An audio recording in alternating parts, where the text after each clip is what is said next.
Es Marcos, de Barcelona, pero podría ser cualquiera, en cualquier otra parte. Se va a encontrar con algo que ocurre cada día en oficinas y hogares de todo el mundo.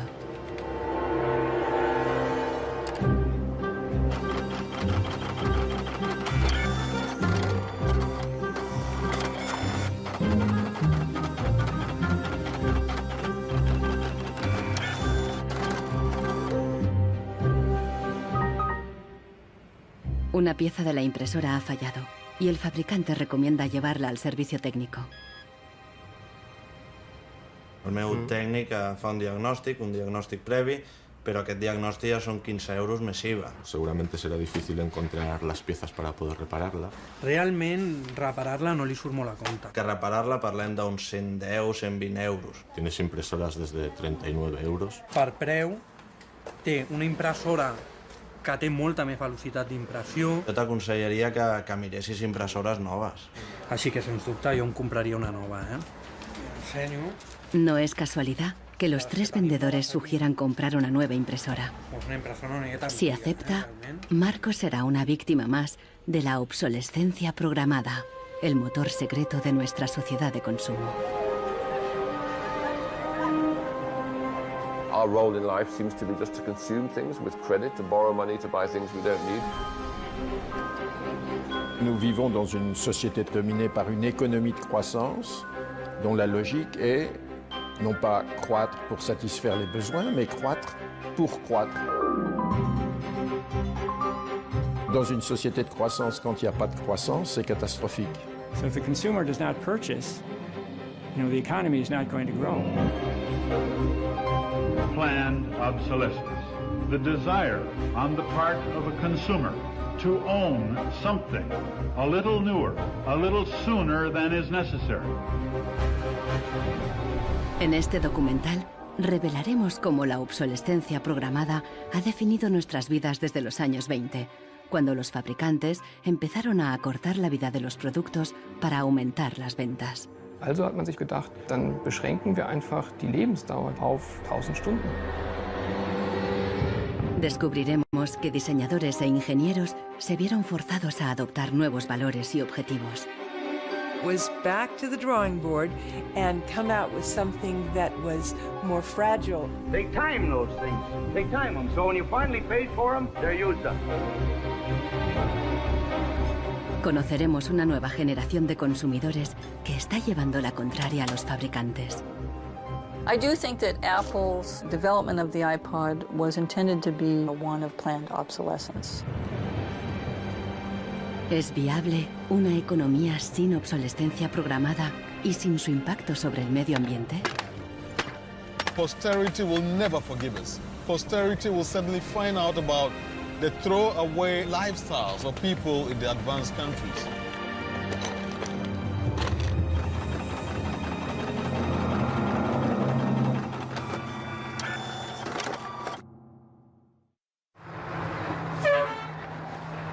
Welcome to Livermore, California, home of the longest burning light bulb in the world. My name's Lynn Owens, and I am chairman of the Light Bulb Committee. It was in 1972 when we discovered that the light bulb that was hanging in the fire station was a significant light bulb. We didn't have any idea at all how old it was until a newspaper man by the name of Mike Dunstan started doing research.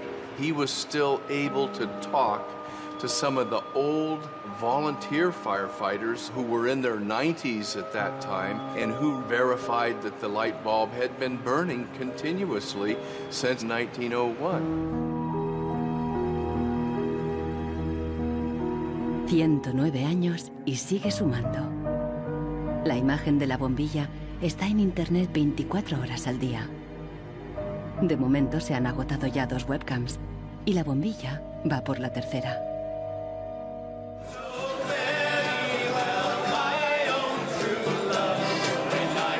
En 2001, cuando la bombilla cumplió un siglo, Livermore organizó una gran fiesta de cumpleaños al estilo americano. I think we were hoping if we would get 200 people, we'd be happy. And we ended up with 800 or 900 people showing up.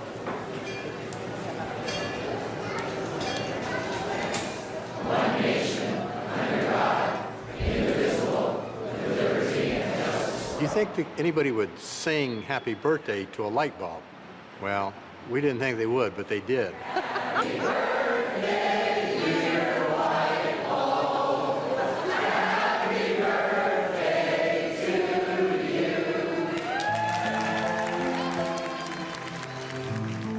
The origin of the bulb was, it was produced in a town called Shelby, Ohio, back around 1895, and put together by some very interesting ladies that I have some pictures of, and some gentlemen that invested in the company.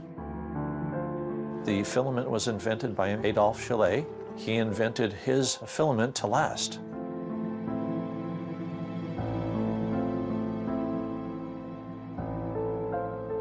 Why does his filament last? I don't know. It's a secret that he made and that died with him. La fórmula para un filamento de larga duración no es el único misterio en la historia de las bombillas.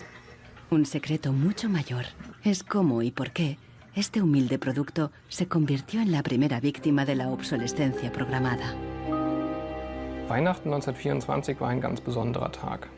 In einem Hinterzimmer in Genf trafen sich einige Herren in Nadelstreifenanzügen, um einem geheimen Plan nachzugehen. Sie gründeten das erste weltweite Kartell, das sich zum Ziel setzte, die Glühbirnenproduktion der gesamten Länder zu kontrollieren und den Kuchen namens Weltmarkt unter sich aufzuteilen. Dieses Kartell hat den Namen Phoebus. Phoebus incluía a los principales fabricantes de bombillas de Europa y de Estados Unidos, e incluso de lejanas colonias en Asia y África. Das Ziel ist gewesen, Patente auszutauschen, die Produktion zu kontrollieren und vor allem aber den Verbraucher zu kontrollieren. Es ist umso besser für diese Firmen, wenn der Verbraucher regelmäßig Glühlampen kauft, und wenn die Glühlampen lange brennen, ist das ein ökonomischer Nachteil. En un principio, la meta de los fabricantes era una larga vida para sus bombillas. On October 21st, 1871, numerous experiments resulted in the production of a small unit lamp of comparatively enormous resistance. The filament being under conditions of great stability after the... En 1881, Edison puso a la venta su primera bombilla. Duraba 1500 horas. En 1924, cuando se fundó el cártel Phoebus, se anunciaban con orgullo 2500 horas de vida útil y los fabricantes destacaban la longevidad de sus bombillas. Also hat man sich bei Phoebus gedacht, dann beschränken wir einfach die Lebensdauer dieser einzelnen Glühbirnen auf 1000 Stunden.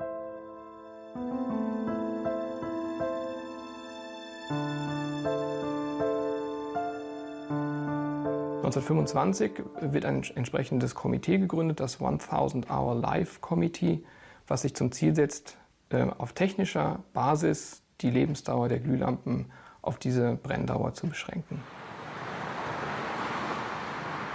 Más de 80 años después, Helmut Höge, un historiador de Berlín, encuentra pruebas de las actividades del comité ocultas entre los documentos internos de los miembros del cártel.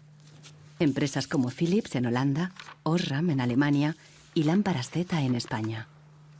Hier haben wir ein Kartelldokument, da steht: The average life of lamps for general lighting service must not be guaranteed, published or offered for another value than 1000 hours. Presionados por el cártel, los fabricantes realizaron experimentos para crear una bombilla más frágil que cumpliera con la nueva norma de las 1000 horas.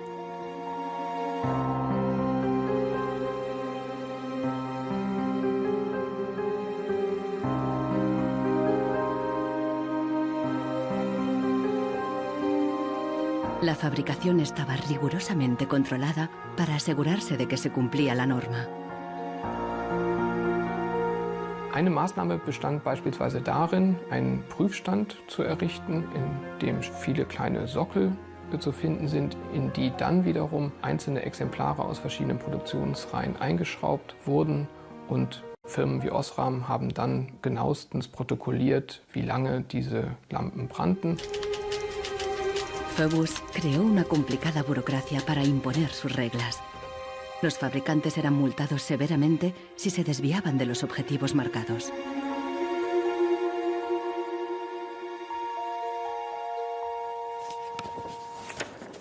Hier haben wir eine Straftabelle aus dem Jahr 1929, die genau zeigt, wie viel Schweizer Franken Strafe für 1000 verkaufte Glühbirnen die Mitglieder des Kartells zahlen müssen, wenn die Lampen länger halten als zum Beispiel 1500 Stunden.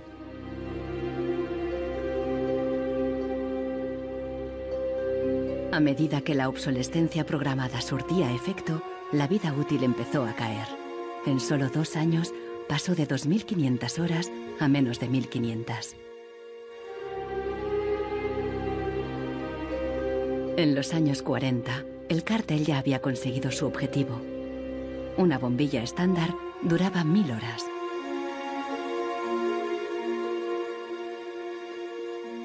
Young lady, you should be more careful. Professor. En esta película educativa, General Electric justificaba por qué esta duración era la ideal.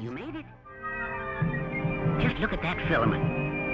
How long a light bulb lasts depends largely on how hot the filament is burned.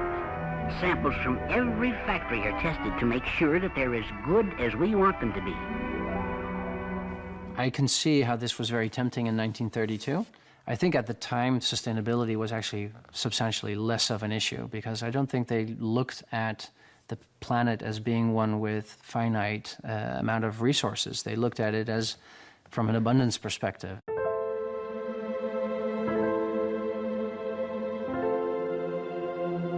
En 1942, el cártel salió a la luz.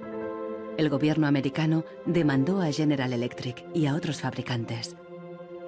Les acusó de competencia desleal, de fijar precios y de reducir la vida útil de las bombillas. Tras 11 años de litigio, el tribunal dictó sentencia en 1953. Entre otras cosas, los jueces prohibieron a General Electric y a sus socios limitar la vida útil de las bombillas. Pero en la práctica, la sentencia tuvo poco efecto y las bombillas continuaron durando 1000 horas.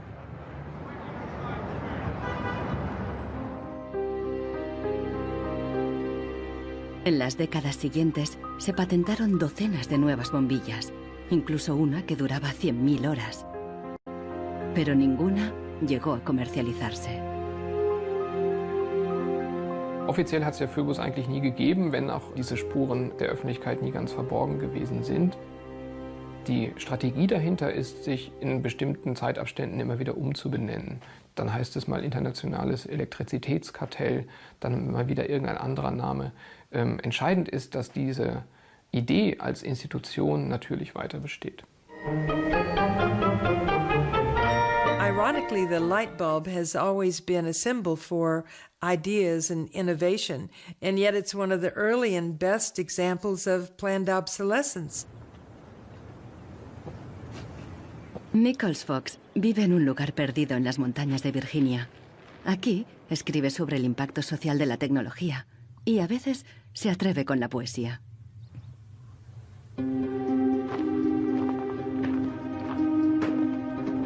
When in the dark the bogles are about, behind the bushes hiding at the ready, before you faint with fright or give a shout, you want illumination ever steady. Well, flashlights are very important for me, especially if you live out in the country where there are no street lights. I started having enormous problems with them, and yet I would get a new bulb, I would get new batteries, and these flashlights just wouldn't work. Nichols Fox es víctima de la obsolescencia programada, aún estando lejos de la moderna vida urbana. Here's a General Electric memo from the 30s. 2 or 3 years ago, we proposed a reduction in the life of flashlight lamps from the old basis on which one lamp was supposed to outlast 3 batteries to a point where the life of the lamp and the life of the battery would be approximately equal. Flashlights are not toys. Flashlights are safety devices. It's just infuriating, really, to think that, first of all, they would do this so quietly, and second of all, they would do it at all.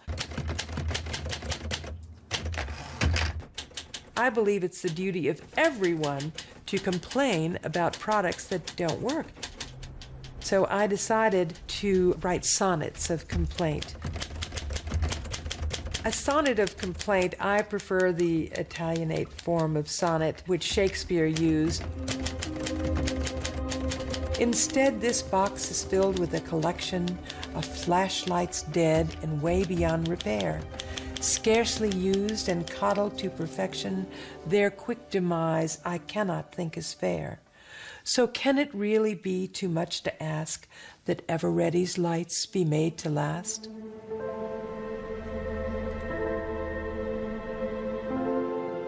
En Barcelona, Marcos ha ignorado el consejo de los vendedores de reemplazar la impresora. Está decidido a repararla, pero el manual ni tan solo menciona el problema. Buscando por los foros de internet, descubre que no está solo. Doncs hi ha molta gent als fòrums que té els mateixos problemes que jo, que té problemes a la impressora, no l'imprimeix, es bloqueja i no poden fer res. Pasa en varias marcas de impresoras. Ninguno de los cientos de mensajes ofrece una solución. Marcos está buscando una aguja en un pajar.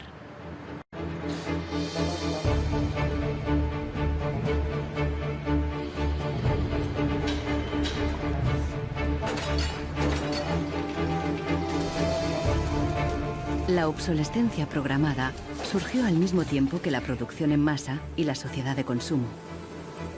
The whole issue with products being made to last less long is part of a whole pattern that began in the Industrial Revolution, when the new machines were producing goods so much more cheaply, which was a great thing for consumers, but consumers couldn't keep up with the machines. There was so much production.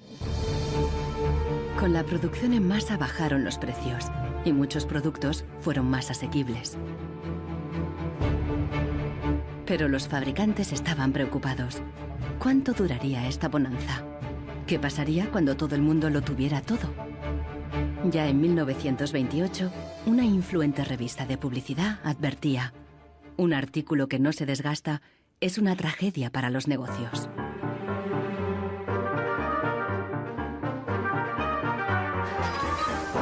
La tragedia afectó especialmente a Henry Ford, el padre de la producción en cadena.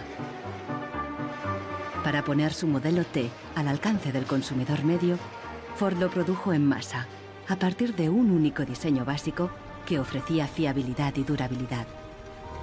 It was this noisy, smelly, dirty Model T Ford that made women very unhappy, but the men treated like a piece of farm machinery. But it was the workhorse of America. La estrategia del modelo único fue un gran éxito, y a principios de los años 20, la mitad de los coches del mundo eran Ford T.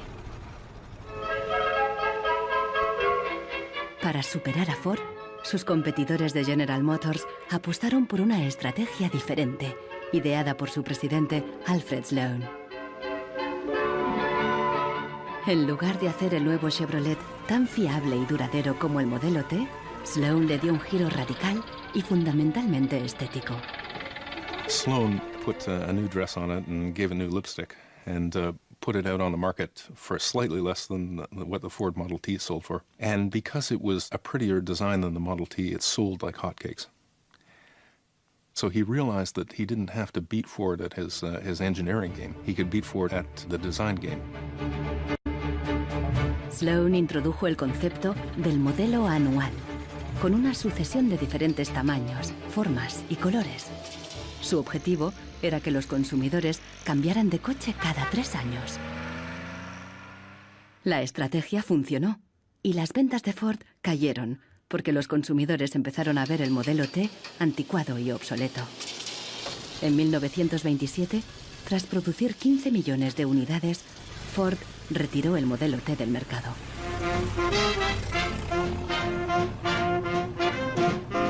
A partir de entonces, adoptó la misma estrategia que General Motors, con nuevos modelos cada año. La industria del automóvil creció como la espuma y aceleró la economía.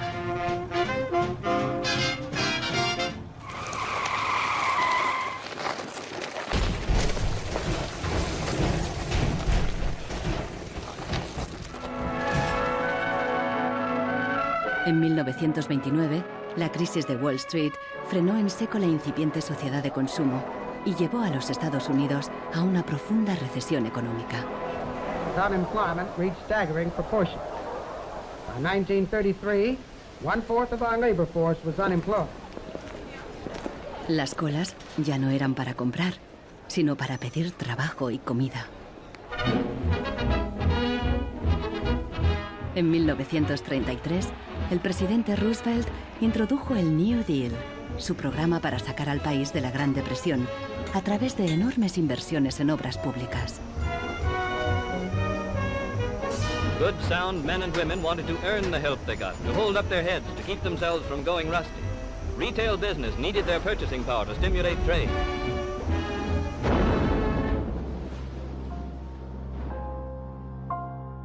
Pero no todo el mundo confiaba en el New Deal. Desde Nueva York llegó una propuesta radicalmente diferente.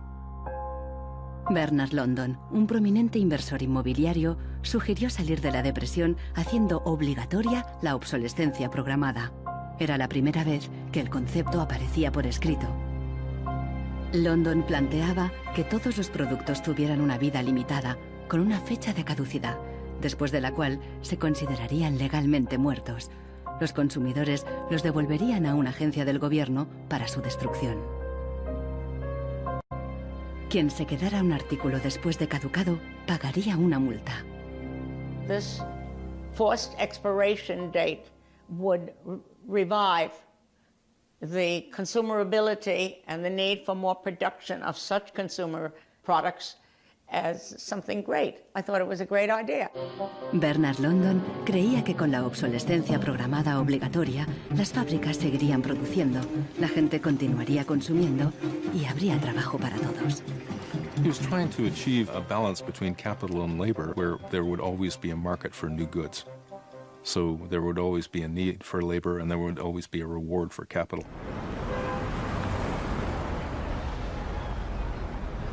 Giles Slade está en Nueva York para saber más sobre la persona que hay detrás de la idea.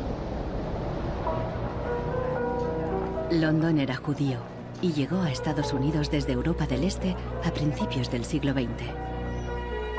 Entró en el negocio inmobiliario y ganó millones con numerosos proyectos de construcción por todo Nueva York. He was a man who was inclined to make money. He was a capitalist. But he was also a man who was a philanthropist. He looked out for the good of his fellow man. Participó en muchos proyectos de beneficencia, especialmente en escuelas para niños judíos pobres. No queda claro si con la obsolescencia Bernard London pretendía maximizar los beneficios o bien ayudar a los parados. Giles Slade se pregunta sobre sus motivaciones personales y ha localizado a alguien que le conoció. I have a picture of Bernard London and You do? Well, I think so, and I wonder I if don't believe I wonder it. if you'll be able to recognize him. He's there. Oh, in don't tell me which one he is. And Okay. let's see. Ah, isn't that interesting? Yes, definitely intellectual looking. And you met Bernard London in 1933. When I after- was about 16, 17, my dad and mother had this big Cadillac car, which was the size of a Zeppelin. Mother was driving like a chauffeur. Dad was in the front, and Mr. and Mrs. London were in the back of the big limousine. Dad said that Mr. London should explain his philosophy to me. He's a very interesting man. And he just told me in a few words that that was his idea to reduce the depression. We were in an economic mess, worse than today even. He was obsessed with this idea. Like an artist is utterly obsessed with his paintings, you know. He actually whispered to me in the car, afraid that his theory might be too radical. De hecho, la idea de Bernard London pasó inadvertida y la obsolescencia obligatoria nunca se puso en práctica.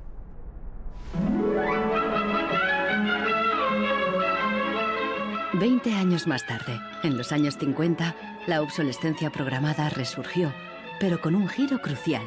Ya no se trataba de obligar al consumidor, sino de seducirle. Planned obsolescence. The desire on the part of a consumer to own something a little newer, a little better, a little sooner than is necessary. We certainly in America and by Esta es la voz de Brooks Stevens, el apóstol de la obsolescencia programada en la América de la posguerra. Este elegante diseñador industrial creó desde electrodomésticos hasta coches y trenes, contando siempre con la obsolescencia programada. A tono con la época, los diseños de Brooks Stevens transmitían velocidad y modernidad. Hasta su casa era inusual. This is the home that my father designed and that I grew up in. When it was being built out in the suburbs, everybody thought it was going to be the new Greyhound bus station because it did not look like a traditional home. Here's a family photo of my father, myself, my two older brothers, my older sister, and my mother. Our home was always filled with the products that he designed for his clients, like the lawn boy. So every few years we would get a new lawn boy mower. And my mother enjoyed cutting the grass herself. And to some degree, she would be doing some product testing, because if there were things that she didn't like about it, you know, he would hear about it.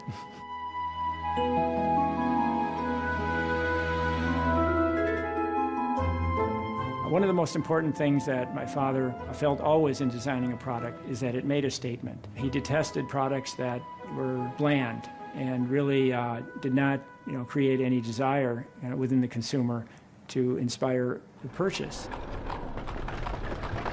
Unlike the European approach of the past, where they tried to make the very best product and make it last forever, meaning you bought such a fine suit of clothes that you were married in it and then buried in it, and never a chance to renew it.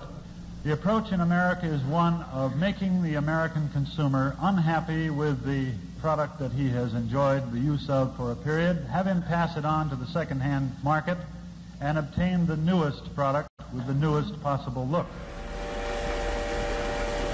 Brooks Stevens viajó por todos los Estados Unidos, promoviendo la obsolescencia programada en charlas y discursos. Sus ideas cuajaron y tuvieron un amplio eco.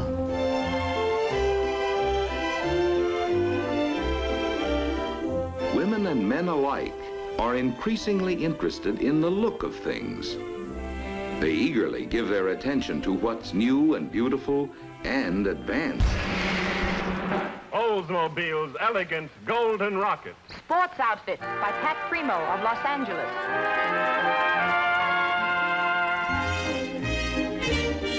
El diseño y el marketing seducían al consumidor para que deseara siempre el último modelo.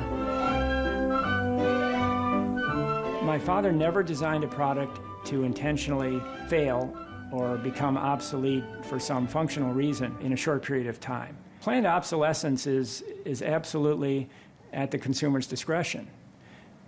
No one is forcing the consumer to go into the store and purchase a product.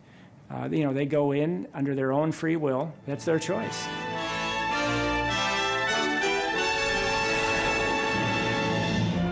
Libertad y felicidad a través del consumo ilimitado. El estilo de vida americano de los años 50 sentó las bases de la sociedad de consumo actual.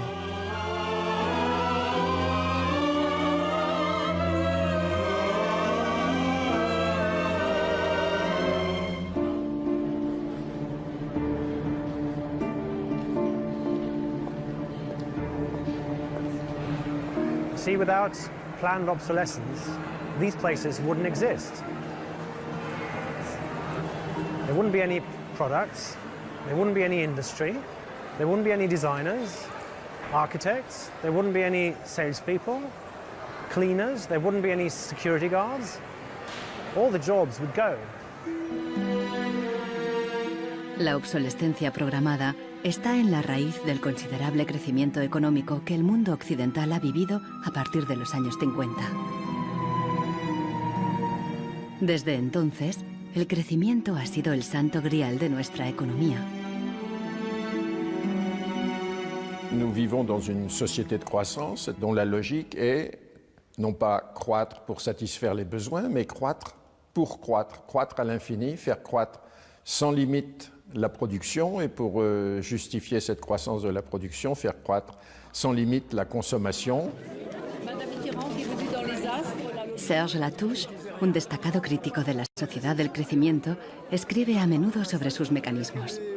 Au fond, il y a trois instruments fondamentaux qui sont la publicité, l'obsolescence programmée et le crédit.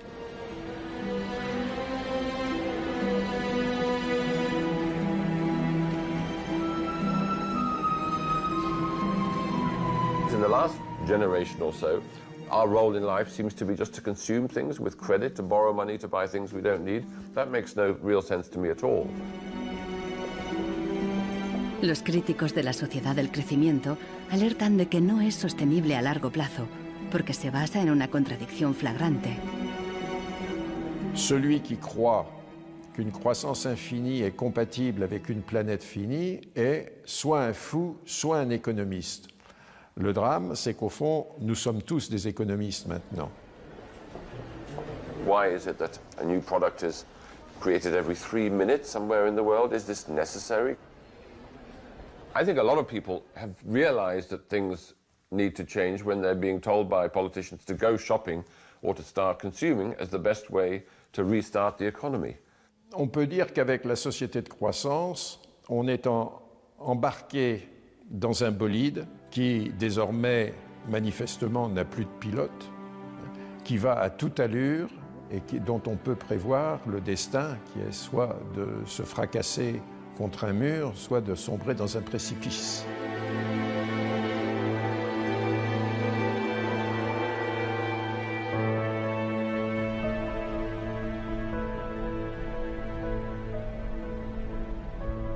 Marcos ha encontrado a alguien en Internet que ha descubierto qué le ocurre a su impresora. I tried to print a document and it said parts inside your printer require replacement. So I decided to do a little servicing of my own. Hello, Marcos. I got your message. Marcos ha contactado con el autor del video. How are you? I looked into it and it turns out that there's a thing in the bottom of the printer called a waste ink reservoir. And the way inkjet printers work is they constantly have to clean the print heads, and they do that by squirting ink through them down a hole in the bottom of the printer into this great big sponge. There's just a preset time when it's squirted a certain number of drops down there that then the printer decides it's full of ink and won't function anymore. Mm-hmm. The justification is they don't want to put ink all over your desk. But I think the problem goes deeper than that. It's the way the technology works. It's just designed to fail.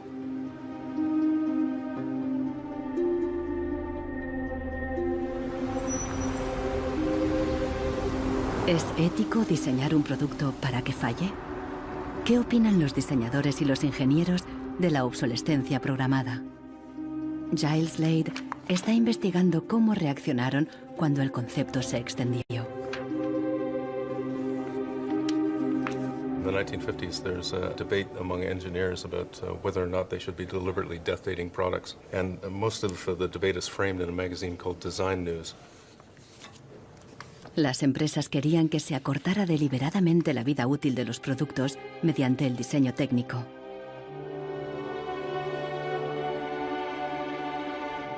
A lot of engineers felt that it was really a dirty strategy to make people pay for products that they deliberately broke. Las cartas al director de Design News reflejan la intensidad del debate. A nation such as ours, leader among nations, turns its engineers into destroyers. It is even a crime against the natural law of God, and that we waste that which He has given us. So engineers were in a really complicated ethical time. This confrontation with planned obsolescence provoked them to examine their most basic ethical concepts.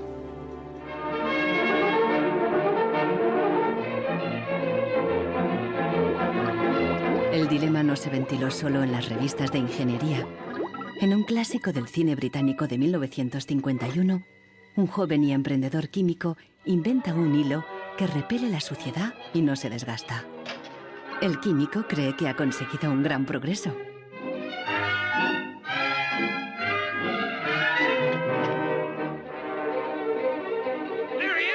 Pero no a todo el mundo le gusta el invento, y al poco le persiguen no tan solo los dueños de la fábrica, sino también los obreros, que temen por sus empleos. Well, that's really interesting, and it reminds me of something that actually happened in the textile industry. En 1940, el gigante químico DuPont presentó una fibra sintética revolucionaria, el nylon. Se formaron largas colas para comprar las nuevas y duraderas medias. There's a picture in here of me in tights. I think I've got one. Oh yes, here it is. Stockings were a big issue in the 50s and the 60s. You had to wear them. To go out without stockings was really quite shocking. Quan tu t'arreglaves el diumenge que t'anaves a assaig al cine o te n'anaves a ballar, normalment et posaves la roba de vestir. Llavors, clar, requeria posar-te unes mitges boniques. I si estaves al ball i estaves ballant i amb un cop o el que fos se't feia un forat, ja no volies ballar més perquè se te veia el forat de la mitja. Las medias duraderas significaban un gran progreso, pero la alegría duró poco. My father worked for DuPont before and after the war in the nylon division, and he told me a story about how when nylon first came out and they were trying it out for use in stockings, the men in his division were asked to take these stockings home for their wives and girlfriends to try out. My father brought them home to my mother, and of course she was one of the testers. She was delighted with the first products because they were so sturdy. Los químicos de DuPont tenían motivos para estar orgullosos. Incluso los hombres admiraban la resistencia de las medias de nylon. The problem was that they worked too well. They lasted too long. The women were very happy with the fact that they didn't get runners in them. Unfortunately, this meant that the companies producing the stockings were not going to sell very many. DuPont dio nuevas instrucciones al padre de Nichols Fox y sus colegas. For the men in his division, it was back to the drawing board to try to make the fibers weaker and come out with something that was more fragile and would run so that the stockings wouldn't last as long.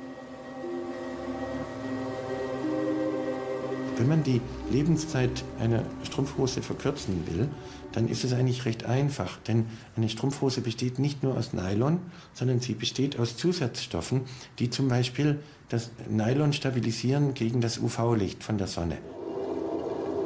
Jetzt kann man die Menge dieser Zusatzstoffe einfach variieren.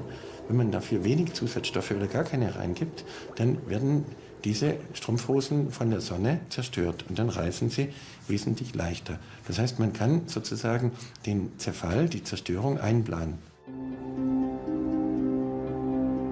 Pronto, las medias volvieron a tener carreras. Això va ser una cosa molt escalonada, no va ser allò una cosa de dir, pam, ara venen de cop bones i ara de cop dolentes, entens? Va ser una cosa esgraonada cada vegada, doncs la mitja o era potser més fina, menos resistent. Los mismos químicos que habían aplicado todo su saber para crear un nylon duradero siguieron la corriente de la época y lo hicieron más frágil. Ese hilo eterno desapareció de las fábricas, igual que en el cine. We need control of this discovery. Complete control. If you want twice the amount in that contract, we will pay it. $250,000. Just suppress it. Yes. ¿Qué opinaban los químicos de DuPont de reducir la vida de un producto deliberadamente? Must have been frustrating for the engineers to have to use their skills to make an inferior product after they'd tried so hard to make a good product. But in a way, I suppose that's the outsider's view. Probably they just had a job to do. Make it strong, make it weak. That was their job. Among engineers, there was a shift taking place in consciousness. There was an old school of engineers who believed that they should make a permanent, usable product that would never break. And there was a new school of engineers that were driven by the market who were clearly interested in making the most disposable product that they could. And this debate resolved itself by these new school of engineers taking over. So how often do you change your mobiles? 18 months. Once a year. Once a year. Once a year. Hoy en día, la obsolescencia programada se enseña en las escuelas de diseño y de ingeniería. Boris Knuff da clases sobre el ciclo de vida del producto, el eufemismo moderno de la obsolescencia programada. I went shopping for you. Got a couple of things: a pan, salt, shirt, another shirt. La ética ya no cuenta en un mundo empresarial dominado por un único objetivo: compras frecuentes y repetidas. And this is an old toaster. What I do, I pass these round, and you tell me what you think, how long it takes for them to fail, what the service life will be. Okay. Designers have to understand what company they work for.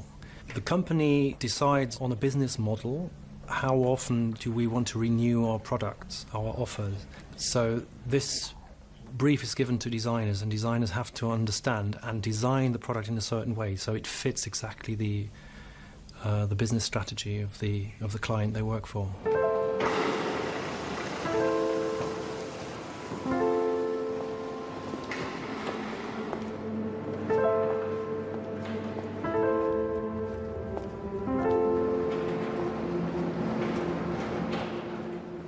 Consultando manuales de instrucciones, Marcos se da cuenta de que los ingenieros determinan la vida útil de muchas impresoras al diseñarlas.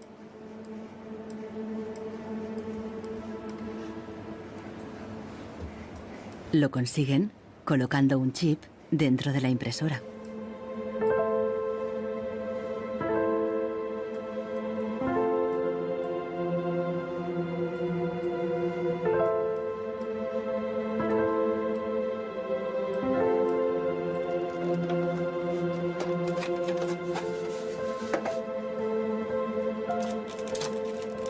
Hi ha trobat el xip, que és una EEPROM, que és un xip on es guarda una compta d'impressions. I quan s'arriba a una determinada compta és quan es bloqueja la impressora i deixa d'imprimir. Ahora que ha descubierto al culpable, Marcos intentará poner en marcha de nuevo su impresora.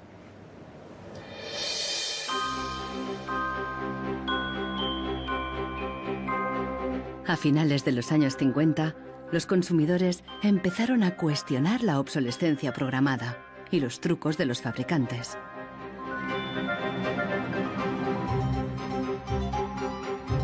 La Asociación de Consumidores de Estados Unidos puso a prueba la vida útil y la durabilidad de numerosos productos. La asociación publicó los resultados en su revista, de creciente tirada e influencia. También empezó a presionar para conseguir protección legal para el consumidor.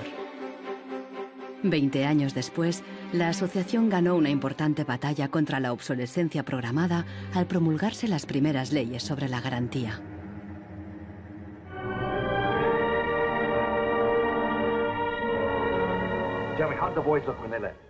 La cultura popular también empezó a hacerse eco de la obsolescencia programada. Incluso apareció en el clásico teatral de Arthur Miller, Muerte de un viajante. Once in my life, I'd like to own something outright before it's broken. I'm always in a race with the junkyard. Just finished paying for the car and it's on its last legs. The refrigerator consumes belts like a crazy maniac. They time those things. They time them, so when you finally paid for them, they're used up. The Waste Makers, publicado en 1960, fue el primer análisis académico de la obsolescencia programada. Su autor, Vance Packard, era famoso por un libro sobre el poder de la publicidad. Su nueva obra se convirtió en un bestseller. Good evening, Mrs. Packard. Packard aprovechó cualquier oportunidad para criticar una sociedad basada en el consumismo y el despilfarro. I have a feeling that we're in for some grim days ahead. I think the The over-commercialization of American life is starting to change our American character in some ways that disturb me. I think we're becoming more self-indulgent as a people. And I think to some extent we're being encouraged to be more self-indulgent. Well, that's kind of a grim prophecy. Well, I wish I could be more cheerful. Los críticos de la sociedad de consumo vieron sus fallos, pero no se propusieron una alternativa radical, porque en aquella época ya existía una, al otro lado del telón de acero. A finales de los 50, en plena Guerra Fría, aún parecía posible la victoria del comunismo sobre el capitalismo como sistema político y económico.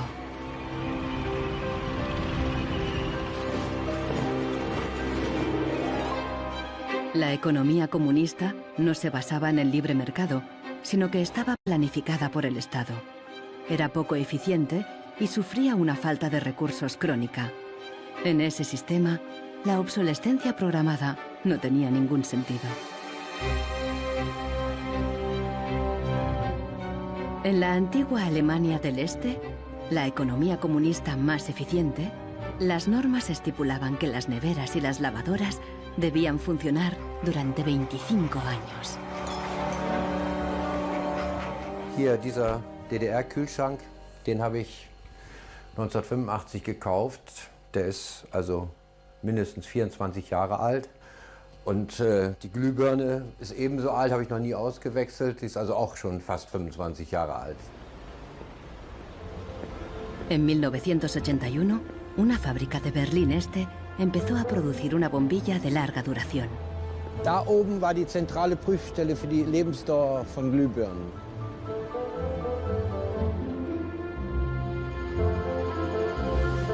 Los responsables de la fábrica presentaron la nueva bombilla en una feria internacional, en busca de compradores occidentales.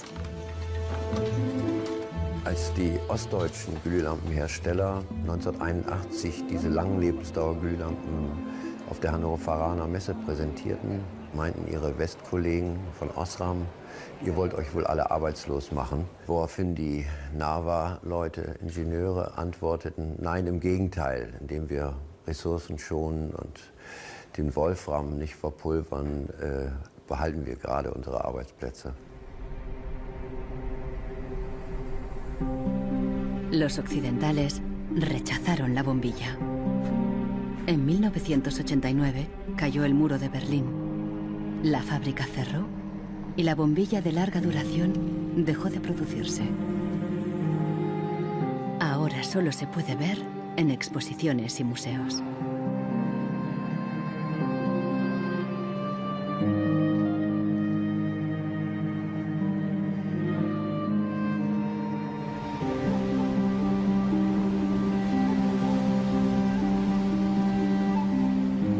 Veinte años después de la caída del muro de Berlín, el consumismo desenfrenado se da tanto en el este como en el oeste.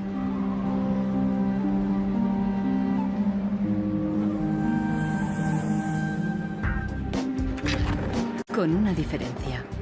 En la era de Internet, los consumidores están dispuestos a luchar contra la obsolescencia programada. So this is the studio. This is where we make all of our movies. We take snapshots of everyone that comes in. We use Polaroid film, which they stopped making. So it's like, this film's like a dinosaur, it's extinct. We're big VHS fans here, and what we do is we dub all movies from DVD to VHS, and then we catalog them. Para los hermanos Neistat, artistas y cineastas de Nueva York, ningún objeto es obsoleto. Siempre pueden encontrarle un lugar en la pared o en su próxima película. The first movie we made that really broke through was a movie about the iPod. And I was completely broke, and I'd gotten this iPod, it was like $500, $400, and about 8 months later, 12 months later maybe, the battery died in it. And I called Apple to ask them to replace the battery. And their policy at the time was to tell their customers to buy a new iPod. You might as well go get a new one. Apple doesn't offer? No. Apple doesn't offer a new battery for the iPod? No. It wasn't that the battery died that was annoying, because in my Nokia cell phone, The battery dies, you buy a new battery. Even in my Apple laptop, when the battery would die, you replace the battery. But in the iPod, this expensive piece of hardware, when the battery died, you had to replace the entire unit. So it was my brother's idea to make a movie about just that. We went around with a stencil spray painting on every iPod advertisement we saw in town. iPod's unreplaceable battery lasts only 18 months.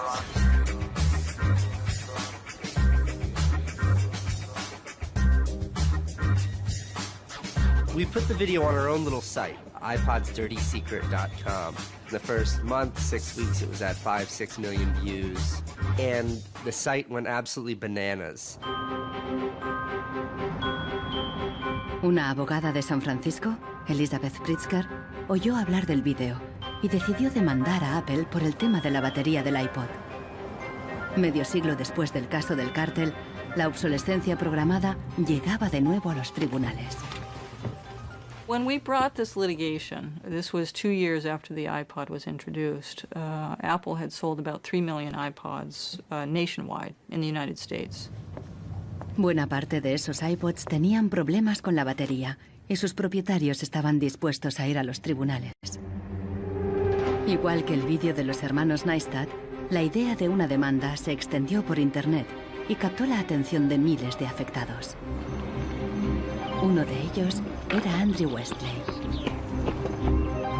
I'm a music-oriented person, and my iPod is an extension of my being. I bought it actually to hold my music while I traveled transcontinental, and I think on the first flight between San Francisco and New York, if I'm remembering it correctly, the battery had drained before we actually took off on the runway. We selected from amongst the consumers who had called us individuals who would serve as representatives in a class action.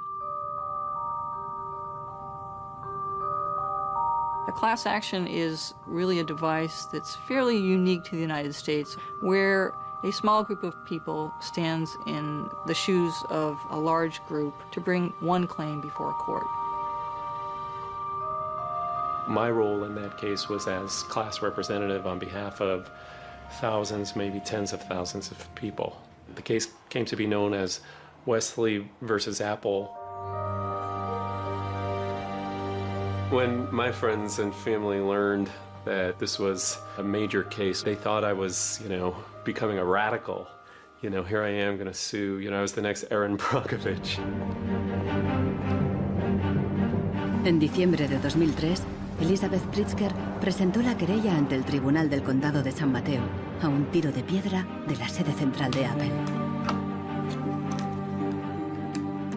We asked Apple for a number of technical documents regarding the battery life in the iPod, and we received a lot of technical data about the battery design, about the testing of the battery, and learned through that discovery that the type of the lithium battery that was contained within this iPod was designed, by design, to really only have a short period of life. I do think that Apple's development of the iPod was intended to be one of planned obsolescence.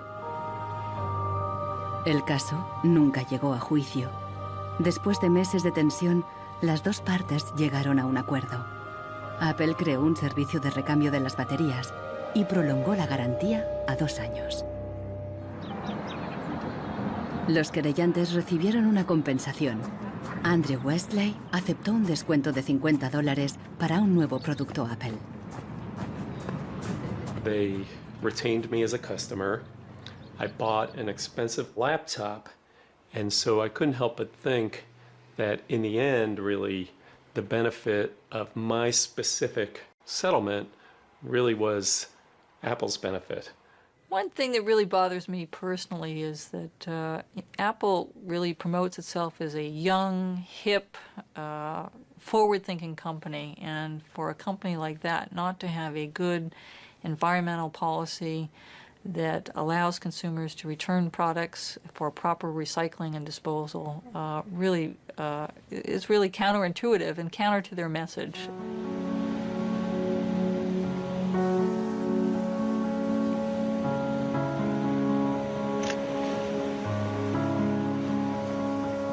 La obsolescencia programada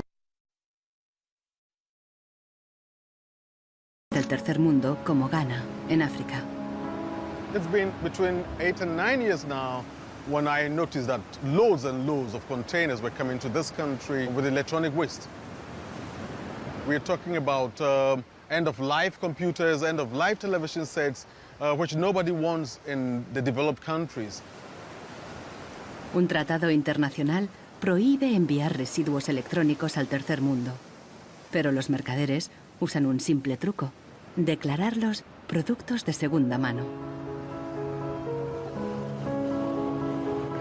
They pack the very good electronic items, usually 10 out of a 40-footer container, in front, and the rest, which is simply junk, behind.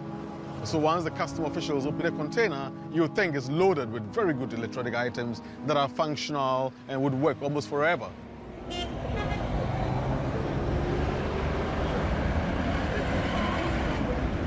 Los contenedores se descargan cerca del puerto donde comerciantes ganeses compran cualquier aparato que funcione o que se pueda reparar.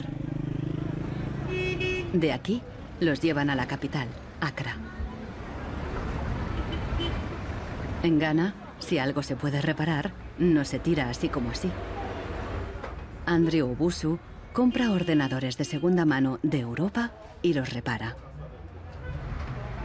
This machine is from Spain. I check this machine and then get to find out that the hard disk is not working. Then I change the hard disk, the one is working. And then this one too, the fault was from the VGA. Yeah, I changed the VGA, it was working. If I find out where the fault is, it takes about 30 minutes, 20, 10. Obusu vende estos ordenadores a estudiantes, escuelas y pequeñas empresas. No entiende la mentalidad de usar y tirar de los países desarrollados.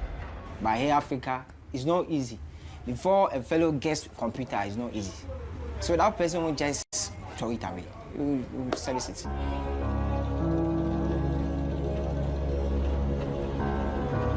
Pero más del 80% de los residuos electrónicos que llegan a Ghana no se pueden reparar y acaban abandonados en vertederos por todo el país.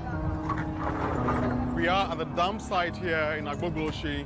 In the past, we had this beautiful river called the Durar River, that meandered its way through this area.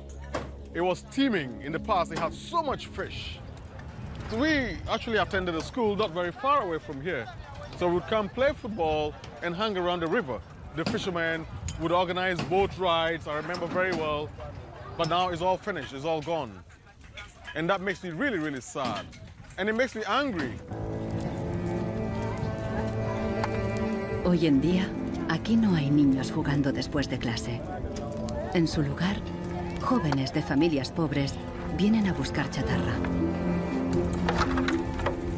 Queman la funda de plástico de los cables para obtener el metal que llevan dentro.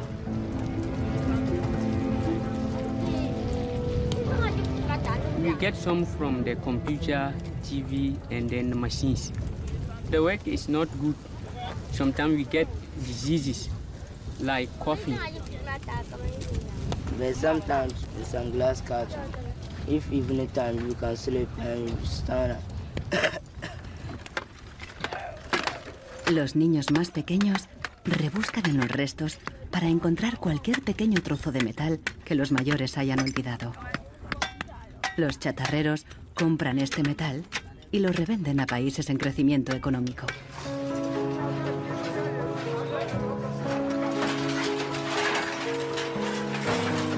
Actualmente, sus clientes principales son Dubái y China.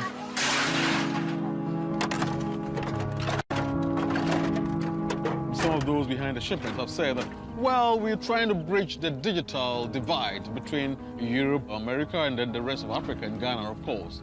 But the reality is that these computers that are sent here simply do not work.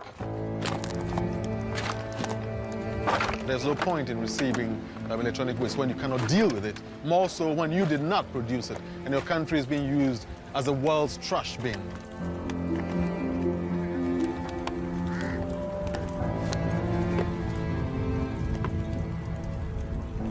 The trash that for so long in the industrial age has been hidden from view is now coming into our lives and we can actually no longer easily avoid it. the waste economy is reaching its last legs because they don't physically have anywhere else to put the waste.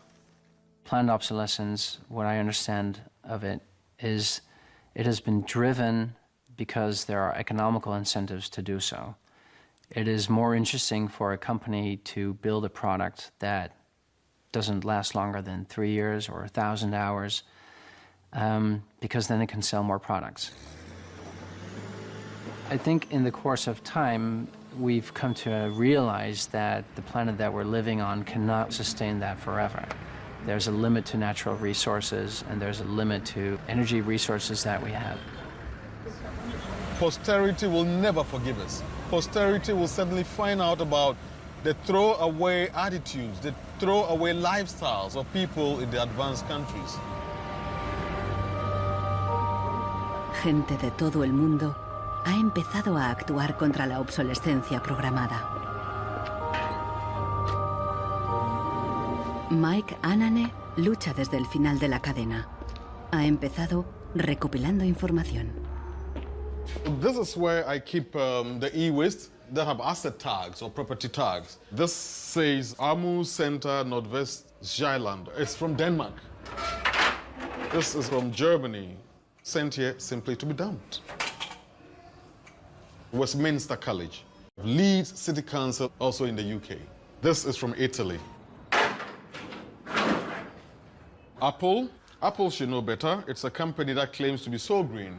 There's a lot of Apple products that are being dumped here. I have a database that contains the asset tags, the contact addresses, telephone numbers of the companies that owned the electronic waste that have been dumped in Ghana. Mike piensa convertir esta información en pruebas para una denuncia ante un tribunal. We need to take some action, some punitive measure. We need to sue people so they stop dumping e-waste in Ghana. We have in the United States several models of legislation that I think could be adapted in this area. We have, for example, the Clean Air Act, the Clean Water Act. That type of legislation easily could be adapted to the electronic or manufacturing process where you are requiring manufacturers who produce products to ensure that they are disposed of in a way that is environmentally friendly. I think that we've got to stay on top of it. We've got to absolutely band together. We've got to use the internet, we've got to blog about it, and we've got to band together the strength in numbers, and that's the only way to change it.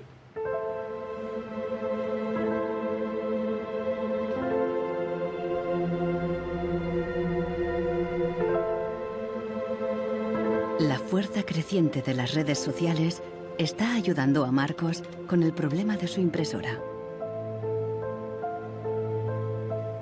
Ha encontrado la aguja en el pajar, en Rusia. Una web parece ofrecer un software gratuito para impresoras con un chip contador. El programador se ha tomado la molestia de explicar su motivación personal. Stops printing and says some cryptic message. What parts inside your printer require service maintenance. This happens due to a bad construction. This is their business model. Not a good one for user and environment. So I looked and found a way to make user-friendly software to allow active users reset an input counter. Marcos no sabe qué puede pasar, pero decide bajarse el software de todos modos. Desde un pequeño pueblo en Francia, John Zácara lucha contra la obsolescencia programada, ayudando a gente de todo el mundo a compartir ideas de negocio y de diseño. In all poorer countries, things are repaired automatically. The notion you throw a product away just because it breaks for some reason is completely unknowable and unthinkable, actually, to somebody in the south. In India, there's an actual word, jugaad, to describe this tradition of being able to fix things pretty much regardless of the complexity of it. We try to find people who are actively doing projects in the world rather than just talking about things or making abstract statements about how awful things are or what has to be changed.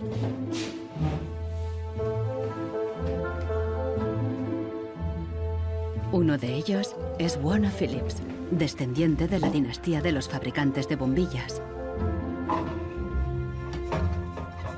I remember my grandfather taking me to one of the Philips factories in Eindhoven to show me how light bulbs were mass manufactured in factories, which is very, very cool. Casi un siglo después del cártel de la bombilla, Warner Phillips sigue la tradición familiar, pero con una perspectiva diferente. Fabrica una bombilla LED que dura 25 años. That means that you can use the same materials once in 25 years rather than once every year. That means that you don't have to transport the product every year, but only once in 25 years. Para él, no es contradictorio fabricar productos de larga duración y dirigir un negocio rentable. It's not like there's a green world and there is a business world. I think business and sustainability go hand in hand. It's actually the best basis to build a business on. And the only really real way to do that, I believe, is to factor in the true costs of the resources that have been used, but you also look at the energy consumption. You also look at the indirect energy consumption of transportation. Si on faisait vraiment payer aux transporteurs le coût réel du transport, sans parler du fait que le pétrole est une ressource non renouvelable et pour lequel on n'a pas vraiment de substitut, je dirais que le prix du transport devrait être multiplié par 20 ou 30. Avec un prix du kilomètre transporté multiplié par 20 ou 30, ça changerait beaucoup de choses. Una simple bombilla sería mucho más cara si su precio incluyera todos los costes ocultos, materias primas, emisiones de carbono y el impacto ambiental de la producción y el reciclaje. If you factor all of that into every product that you manufacture, then there will be huge incentives for manufacturers and entrepreneurs all over the planet to make products that last forever. También se puede luchar contra la obsolescencia programada replanteando la ingeniería y la producción de los productos. Un concepto nuevo, de la cuna a la cuna. Afirma que si las fábricas funcionaran como la naturaleza, la propia obsolescencia quedaría obsoleta. Wenn man über Umweltschutz redet, meint man bei uns immer sparen, verzichten, vermeiden, reduzieren, Nullabfall, weniger schädlich. Wenn man sich die Natur aber im Frühling anschaut, ein Kirschbaum, kein Sparen, kein Verzichten, kein Vermeiden. El ciclo natural produce en abundancia, pero las flores caídas y las hojas secas no son residuos, sino nutrientes para otros organismos. Die Natur kennt keine Abfälle, sondern sie kennt nur Nährstoffe. Braungart cree que la industria puede imitar el ciclo virtuoso de la naturaleza y lo demostró al rediseñar el proceso de producción de una fábrica textil suiza. Wenn man zum Beispiel so einen Stoff hat, dazu ein Sofa damit bezieht oder ein Stuhl, dann sind die Zuschnitte, was man abschneidet, so giftig, dass es als Sondermüll entsorgt werden muss. Braungart descubrió que la fábrica usaba, por inercia, cientos de tintes y productos químicos altamente tóxicos. Para fabricar los nuevos tejidos, Braungart y su equipo redujeron la lista a solo 36 sustancias, todas biodegradables. Wir suchen jetzt alle Zutaten raus, dass man sie auch essen könnte. Das heißt, Sie können die klein schneiden und in Müsli packen, wenn Sie wollen. Braungart cree que el concepto de la cuna a la cuna es aplicable a cualquier proceso industrial. Wir können alles nochmal neu erfinden, so dass es entweder biologisch nützlich ist oder technisch nützlich ist. Wenn man eine Müllgesellschaft hat, ist jedes kurzlebige Produkt natürlich ein Müllproblem. Wenn es aber eine Gesellschaft ist, die Nährstoffe macht, ist jedes kurzlebige Produkt wieder eine Chance, etwas Neues zu machen. Para los críticos más radicales de la obsolescencia programada, no basta con reformar los procesos productivos. Quieren replantear nuestra economía y nuestros valores. c'est une vraie révolution. C'est d'abord une révolution culturelle, parce que c'est un changement de paradigme, c'est un changement de mentalité. Esta revolución se llama decrecimiento. Al igual que Brooke Stevens en los años 50, Serge Latouche viaja de charla en charla, pero él propone abandonar totalmente el crecimiento. La décroissance, c'est un slogan provocateur qui a pour fonction de rompre avec le discours un peu euphorisant de la croissance possible, infinie, soutenable, et donc pour marquer la nécessité de changer de logique, de sortir de cette logique de la démesure. L'essentiel du programme, en quelque sorte de la décroissance, tient en un mot réduire. Réduire notre empreinte écologique, réduire nos gaspillages, notre surproduction, notre surconsommation. Réduisant la consommation, en réduisant la production, mais en libérant du temps libre, on peut développer d'autres formes de richesse qui ont l'avantage d'être, de ne pas s'épuiser quand on les consomme, comme l'amitié, le savoir. We increasingly rely on objects to give us a sense of self-esteem and identity. It's partly the consequence of the breakdown of things that used to give us identity, like membership of a community or relationship to the land, or all sorts of soft and social things which have been replaced by consumerism. Si le bonheur dépendait du niveau de consommation, on devrait être dans la félicité absolue, parce que nous consommons 26 fois plus que du temps de Marx, mais toutes les enquêtes montrent que les gens ne sont pas 20 fois plus heureux, peut-être même qu'il y a une relation inverse au-delà d'un certain seuil, entre la croissance de la consommation et la croissance du sentiment de bonheur, parce que le bonheur est toujours quelque chose de subjectif, évidemment. Los críticos del decrecimiento temen que destruirá la economía y nos llevará de vuelta a la edad de piedra. Revenir à une société soutenable, c'est-à-dire une société dont l'empreinte écologique ne dépasse pas une planète, eh bien, ça n'est pas revenir à l'âge de pierre, c'est revenir, toutes choses égales d'ailleurs, pour un pays comme la France, aux années 60. Ça n'est pas vraiment l'âge de pierre. On peut dire que la société de décroissance réalise la vision de Gandhi qui disait le monde est assez grand pour satisfaire les besoins de tous, mais il sera toujours trop petit pour satisfaire l'avidité de quelques-uns.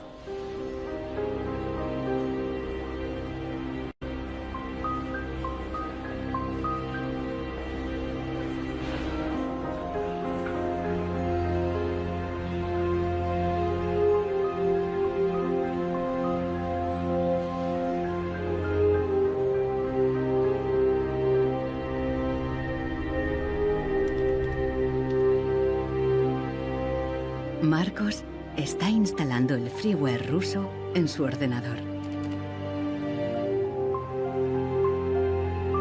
Con el nuevo programa, puede poner a cero el chip contador de la impresora. La impresora se desbloquea inmediatamente.